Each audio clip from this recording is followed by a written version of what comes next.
Sir काम काय असणार आहे माझं? काम तुमचं यांना कशासाठी हायर केलं मलाच नाही आठवत. तू आहे ना IT बघ. नाही नाही, आंटीची कामं तर मीच करणार. खूप मोठी जबाबदारी आहे आणि आंटीची कामं काही साधी नसतात. ह्याला नाही जमणार. मी करतो आंटीची कामं. अरे आंटी नाही रे बाबा, IT इन्फॉर्मेशन टेक्नॉलॉजी.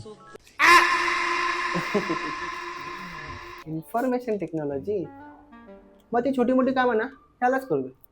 तर माझं शिक्षण थोडं जास्त आहे ना. शिक्षण जास्त आहे? काय शिक्षण आहे तुझं एवढं? ITI.